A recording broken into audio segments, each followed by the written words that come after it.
আজকের তাজা খবর, কেউ বলছে 150 গ্রাম বীর্য। কি বললেন সিপি? আরজি করে হামলা নিয়ে যা জানালেন, এক ঝলক। বিস্তারিত দেখে নেব আজকের খবর কি বলছে।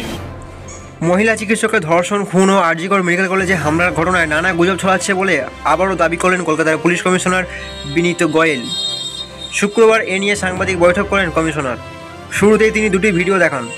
আন্দোলনের মধ্যে কখন কীভাবে হামলা হলো সেসব ধরা পড়েছে 1.5 মিনিট এবং 1 মিনিটের দুটি ভিডিওতে। পরে সিপি বলেন, আরজি করে হামলার ঘটনায় জড়িতদের প্রত্যেককে গ্রেপ্তার করা হবে। কয়েকজন হামলাকারীকে শনাক্ত করে গ্রেপ্তার করা হয়েছে, বাকিদেরও গ্রেপ্তার করা হয়েছে। হামলাকারীদের শনাক্ত করতে সাধারণত মানুষ ও সংবাদ মাধ্যমের সাহায্য চান কমিশনার।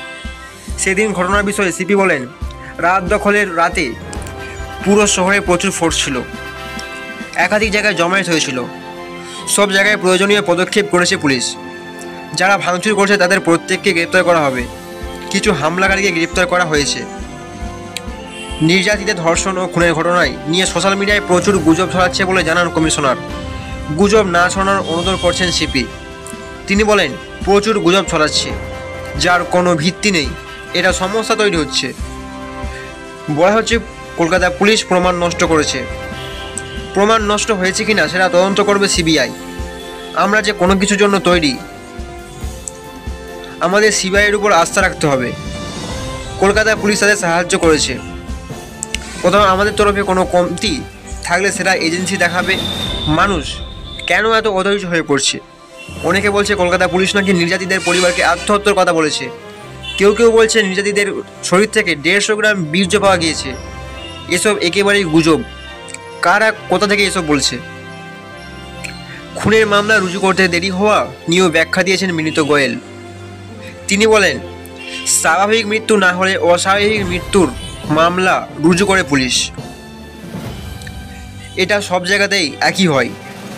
সন্দেহজনক কিছু পেলেই অন্য ধরা যোগ করা হয়।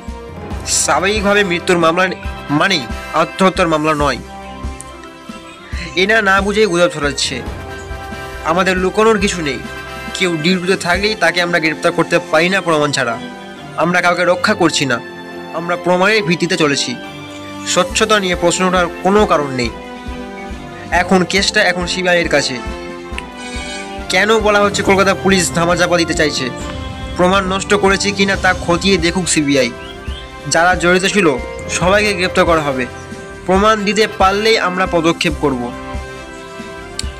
তো প্রিয় ভিউয়ার্স, আজকের ভিডিওটি এতটুকুই। ভালো লাগলে অবশ্যই লাইক করুন এবং এরকম লেটেস্ট আপডেট পাওয়ার জন্য চ্যানেলটি অবশ্যই সাবস্ক্রাইব করুন।